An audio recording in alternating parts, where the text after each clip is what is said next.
Emma Carson was the best lifeguard at Huntington Beach, 19 years old. Junior at UCLA studying marine biology. She'd been guarding this section of beach for 3 summers. Certified in advanced water rescue. CPR instructor. Strong swimmer. Confident, maybe too confident. On a Thursday afternoon in July, the ocean was rough. Red flag conditions. Dangerous rip currents. Most swimmers stayed close to shore. But Emma was alert, scanning the water, watching for anyone in trouble. Then she saw him, an old man. Had to be at least 80, gray hair, weathered face, slight build, walking into the water despite the red flags. "Sir," Emma called from her tower. "Sir, the conditions are dangerous today. Please stay in shallow water." The old man waved acknowledgement but kept walking. Deeper, past his knees, past his waist. He dove under a wave and started swimming. Swimming well, actually. Smooth strokes, efficient, but he was 80 years old. In dangerous conditions, Emma watched carefully, ready to respond if needed. Then she saw the real problem. A teenage boy, maybe 16, had been caught in a rip current. 50 yards out, panicking, going under. This was Emma's job. She grabbed her rescue buoy, blew her whistle for backup, and ran into the water. She was a strong swimmer, but the rip current was stronger. It pulled her out fast, too fast. She reached the buoy, got the buoy around him, started swimming back, but the current had them both now, pulling them further out, parallel to shore. Emma's training kicked in. Don't fight the current. Swim parallel until you're out of it. Then angle back to shore. She tried, but the boy was panicking, grabbing her, pushing her under in his fear. She couldn't get free, couldn't breathe, couldn't get them both out. They were both going to drown. Then someone grabbed her. Strong hands, pulling her and the boy. A voice in her ear, calm, authoritative, experienced. "Stop fighting. I've got you both. Relax. Let me work." It was the old man, the 80-year-old who shouldn't have been in the water, and he was saving them both. If this story of age, experience, and a secret that's been hidden for 50 years already has you hooked, hit that like button and subscribe. What happens when a teenage lifeguard discovers that the old man who saved her life is a Navy SEAL legend from Vietnam will prove that some warriors never stop being warriors, no matter how many decades pass. Now let's go back to find out who that old man really was. Emma felt herself being pulled through the water, not frantically, not with wasted motion, but with powerful, efficient strokes that cut through the current like it wasn't even there. The old man had one arm around her, one arm around the panicking teenager, and somehow was swimming for all 3 of them. "Stop fighting," he said again. His voice was calm, like this was just another day. "I'm taking you out of the rip current. Then we'll angle back. Just breathe. I've got you." Emma's lifeguard training told her to resist. Never let a victim grab you. Maintain control. But something in his voice made her trust him. She stopped struggling. Let him work, and he did work, with the kind of efficiency that came from thousands of hours in the water. He didn't fight the current, he used it. Swam parallel to shore until they were out of the rip, then angled back toward the beach with powerful side-stroke kicks. The teenage boy had stopped panicking. Something about the old man's grip and voice had calmed him too. They reached shallow water. Other lifeguards were running in to help. Took the teenager, helped Emma to shore. She collapsed on the sand, coughing, gasping, alive. The old man walked out of the water like nothing had happened. Not even breathing hard, Emma's supervisor, Jake, ran up. "Emma, are you okay?" Yeah, I'm okay. That man saved us." "Both of us."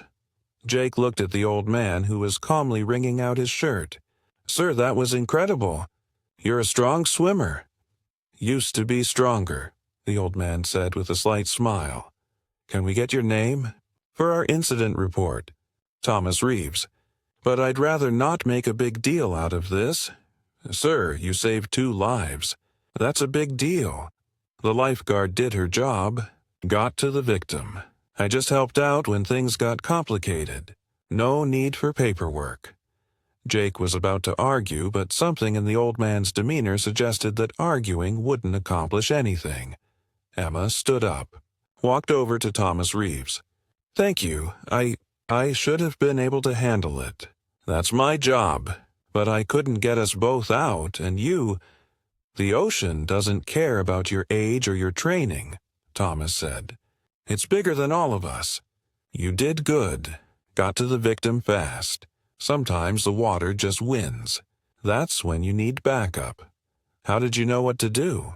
The way you pulled us out of the current. That wasn't luck. That was technique. Thomas looked at her for a long moment.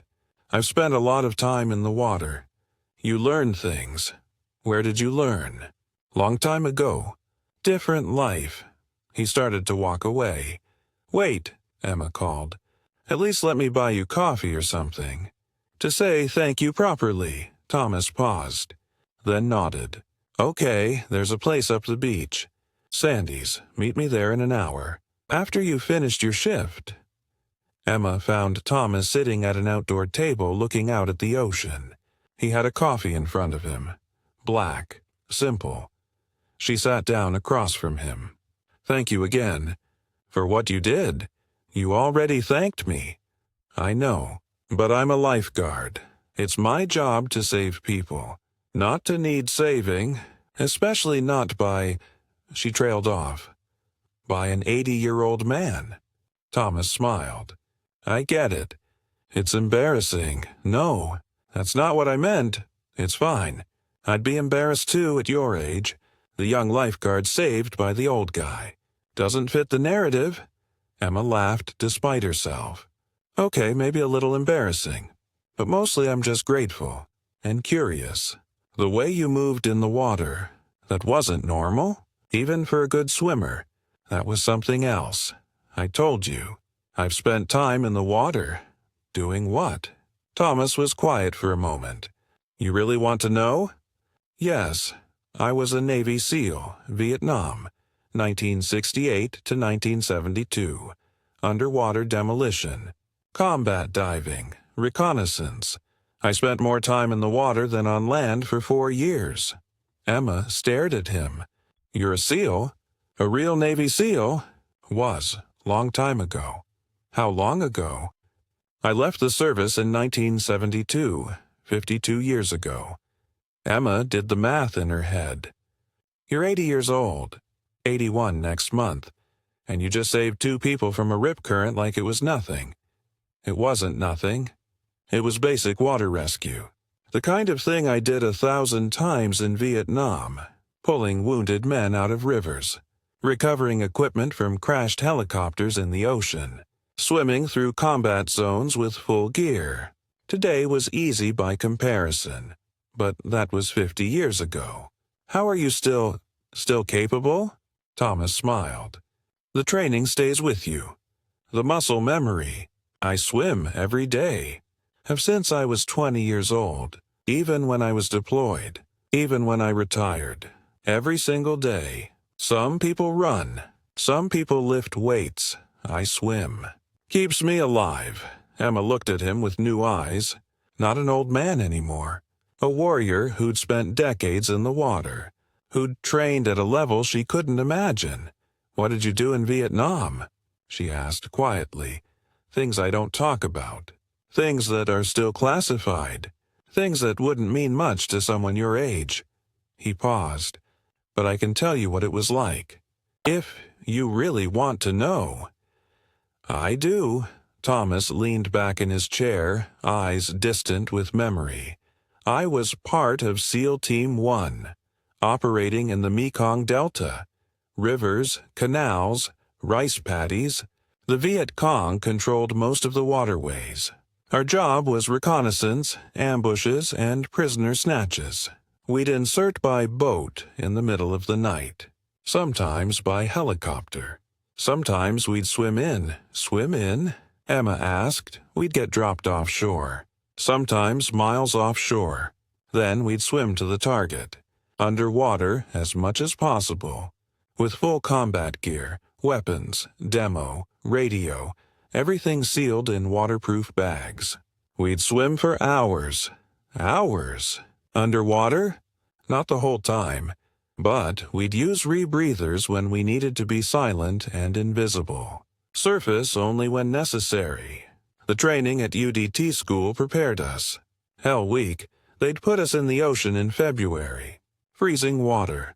Keep us there until we either quit or proved we could handle it. Vietnam was warm by comparison, but more dangerous. Emma tried to imagine it.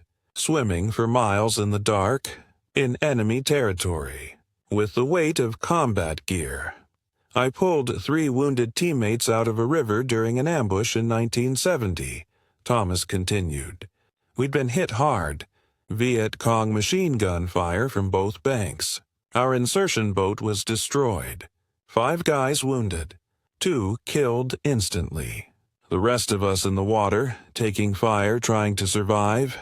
His voice was calm, factual, but Emma could hear the weight behind the words.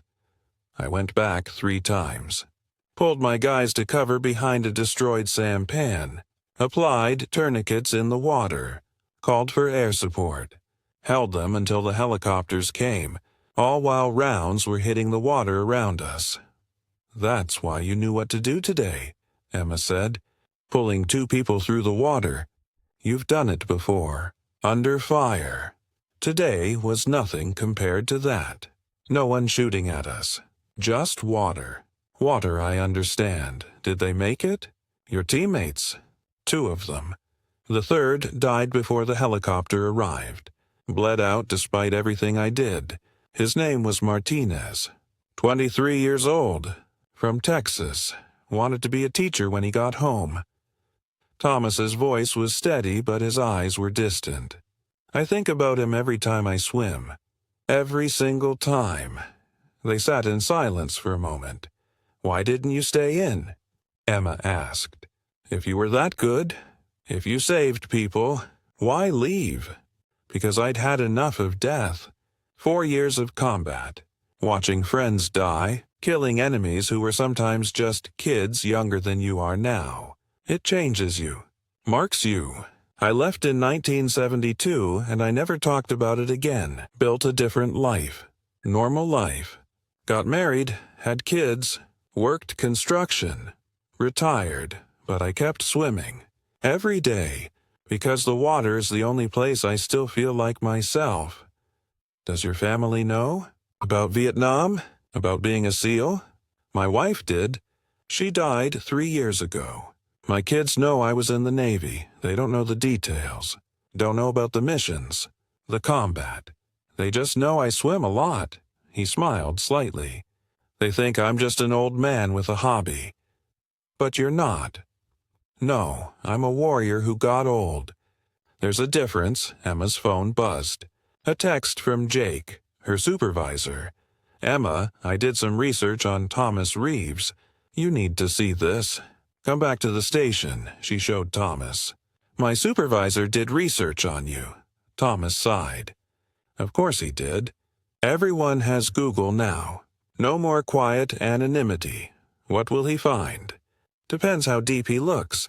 My name is in some databases, some declassified records, a few citations, nothing classified, but enough to show I was more than just another Navy guy. They walked back to the Lifeguard station together. Jake was waiting with his laptop. Emma, Mr. Reeves, I hope you don't mind, but I got curious. Navy SEALs in Vietnam? That's serious history. So I did some searching. He turned the laptop around. A document. Partially redacted, but clearly official. Silver Star citation Reeves. Thomas J. SEAL Team 1 Republic of Vietnam December 15th, 1970. for conspicuous gallantry and intrepidity in action against the enemy while serving with SEAL Team 1 during combat operations in the Mekong Delta. Despite intense enemy fire from fortified positions, Petty Officer Reeves repeatedly entered the water to recover 3 wounded teammates, administering life-saving first aid while under continuous fire. His actions resulted in the survival of 2 critically wounded personnel and exemplified the highest traditions of the naval service. Jake looked up at Thomas. "You have a Silver Star. That's the 3rd highest military decoration. Right below the Medal of Honor." Thomas shrugged. "A lot of guys earned medals in Vietnam. Doesn't make me special. Actually," Jake pulled up another document. "You also have 2 Bronze Stars with Valor, a Purple Heart, and a Navy Commendation with Valor.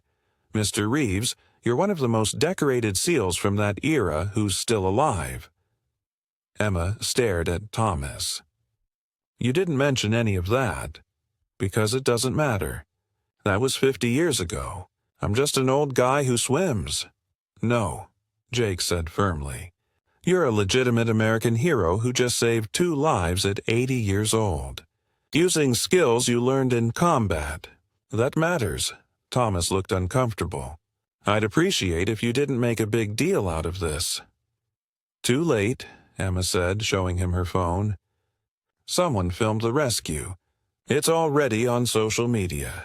Elderly man saves lifeguard and teen. It's going viral," Thomas groaned. "Of course it is." By that evening, the video had 1 million views. By the next morning, 5 million. News outlets picked it up. Local news wanted interviews. National news called. The headline, 80-year-old Navy SEAL saves lifeguard in dramatic ocean rescue. Thomas refused all interviews, stayed home, tried to ignore the attention, but Emma couldn't ignore it. She kept thinking about what he'd said, about being a warrior who got old, about swimming every day to stay connected to who he'd been. She showed up at his house 3 days later, a small bungalow near the beach. He opened the door. "I thought you might come by." "I want to learn," Emma said. "Learn what?" "Everything. How you move in the water, how you stay calm, how you assess situations. You saved me when I couldn't save myself. I'm supposed to be the expert, and you showed me I still have a lot to learn." Thomas considered this. "I'm 80 years old. I'm not a teacher. You taught SEALs how to survive. You can teach me how to be a better lifeguard." He smiled. "You know what Hell Week is? The SEAL training thing? Sleep deprivation and cold water? You want me to teach you? We're going to do a version of that. Not as extreme. But you're going to learn what it really means to be comfortable in the ocean. Not just in calm water on sunny days, but in rough conditions, in the dark, when you're exhausted, when everything is going wrong, because that's when skills matter. I'm ready." "No, you're not. But you will be." For the next 6 months, Emma trained with Thomas Reeves 3 days a week, before dawn, in cold water, in rough conditions. He taught her things they didn't cover in lifeguard certification: how to swim for hours without exhausting yourself, how to read currents not just with your eyes, but with your body, how to stay calm when a victim is panicking and pulling you under, how to assess multiple threats simultaneously. Combat swimming techniques adapted for civilian rescue. In Vietnam, Thomas explained during one session, we had to assume everything wanted to kill us: the enemy, the water, the wildlife. So we trained to control what we could and adapt to everything else. That's what you're going to learn. He'd make her swim a mile in rough surf, then immediately perform a rescue simulation, testing her when she was already tired, because real rescues don't wait until you're rested. He taught her to navigate by feel, blindfolded swimming to develop water sense, learning to detect currents and obstacles without seeing them. Your eyes will lie to you in rough water, he said. Waves, foam, panic, but your body knows. Learn to trust it. Emma got stronger, more confident, but in a different way than before. She'd been confident because she was young and certified. Now she was confident because she understood her limitations and knew how to work within them. Other lifeguards noticed. "What are you doing differently?" Jake asked after she pulled off a difficult rescue in heavy surf. "Training with someone who knows more than me." "The SEAL guy?" "Yeah, he's teaching you?" 3 times a week. 5 a.m. It's brutal, but I'm learning things they don't teach in certification classes. Word spread. Other lifeguards wanted to train with Thomas. He agreed to teach a group session once a month. The first session, 12 lifeguards showed up. Young, fit, confident in their abilities. Thomas had them swim a mile in rough surf, then perform rescues while exhausted, then navigate back to shore in pairs, one person blindfolded being guided by their partner. Half of them quit halfway through. Too hard, too cold, too demanding. The 6 who finished looked at Thomas with new respect. "That's what training felt like in 1968, he told them. Except it lasted 6 months instead of 3 hours. And if you quit, you didn't become a SEAL. The stakes were higher. One lifeguard, a guy named Marcus who'd been cocky about his swimming ability, approached Thomas after. "Sir, I thought I was a strong swimmer, but what you just put us through, I've never been that tired in the water before." "Being tired is when skill matters most," Thomas said. "Anyone can rescue someone when conditions are perfect and they're fresh. But real rescues happen when everything is wrong. That's when you find out what you're really capable of." Emma stood at the lifeguard supervisor meeting. She'd been promoted, now overseeing training for all new lifeguards at Huntington Beach. "I want to add something to our certification program," she told the board. "Advanced ocean survival training. Rough water techniques. Extended swimming under adverse conditions, based on military water survival programs." "That's pretty intense for lifeguards," one board member said. "Last year I almost drowned trying to save someone. I was certified. I was confident. And I almost died because my training had limits I didn't know existed. Then an 80-year-old Navy SEAL showed me those limits and taught me how to push past them. Our lifeguards need that level of training." "Who would teach it?" "I would, with assistance from Thomas Reeves. He's agreed to consult on the program." The board approved it. The advanced program launched 3 months later. Voluntary but strongly encouraged for all lifeguards. It was brutal. Emma had designed it based on Thomas's training methods. Early morning sessions, cold water, rough conditions, extended swims, rescue scenarios while exhausted, graduation rate, 60%. The other 40% couldn't handle it, but those who graduated were different, stronger, more capable, more humble about their abilities because they'd been pushed to their limits and found out where those limits actually were. Thomas attended the first graduation. Watched 12 lifeguards receive their advanced certification. Emma pulled him aside. "Thank you. For teaching me. For helping design this program. You did the work. I just showed you what was possible. You did more than that. You showed me what a real warrior looks like. Not someone young and aggressive, but someone who spent 50 years staying sharp. Who never stopped being what they were trained to be. I told you. Once a SEAL, always a SEAL. Age doesn't change that. It just changes how you apply it." They walked down to the water. Thomas did every single day. Like he had for over 60 years, he walked into the waves, started swimming. Smooth strokes, efficient, powerful despite his age. Emma watched him. The 81-year-old warrior who'd saved her life, who'd taught her that expertise wasn't about certification or youth. It was about dedication, about never stopping, about staying sharp even when the world thought you were past your prime.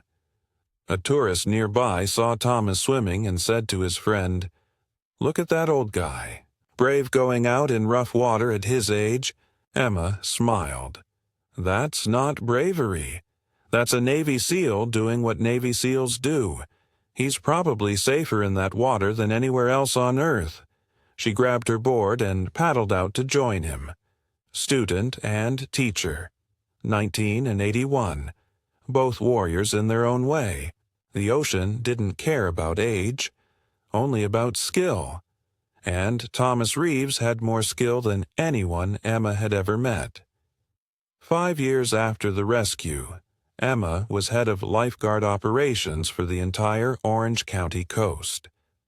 Thomas was 86, still swimming every day. The advanced training program had expanded to other beaches. Dozens of lifeguards certified in military-grade water survival techniques. 7 lives had been saved using techniques Thomas taught, including one where a lifeguard pulled 3 people out of a rip current in December. Cold water, rough conditions, exhausted, but trained. Emma visited Thomas on his 86th birthday, found him on the beach, about to go for his daily swim. "You're not slowing down, are you?" she asked. "Can't. Got to stay sharp. You never know when someone might need help. At 86, you've done enough." That's not how it works. A warrior doesn't retire. They just find new battles. Mine is staying capable, staying relevant, showing people that age is just a number if you refuse to quit. He walked into the water. Emma watched him swim. Still strong, still smooth, still the most capable person in the ocean. Her phone rang. Emergency. A swimmer in trouble at Tower 15. She ran, not because she had to, but because Thomas had taught her that when someone needs help, you respond, immediately, with everything you have. She reached the tower. Another lifeguard had already pulled the victim out. Everyone was safe. Emma looked out at the ocean, saw Thomas still swimming, a tiny figure in the vastness of the Pacific, and she understood what he'd been trying to teach her all along. It's not about the rescue. It's not about the medals or the recognition or the praise. It's about staying ready, every single day, so that when the moment comes, you're capable. Some people train for glory. Warriors train because that's who they are. And Thomas Reeves would be a warrior until the day he died. Swimming in the ocean he'd spent 66 years mastering,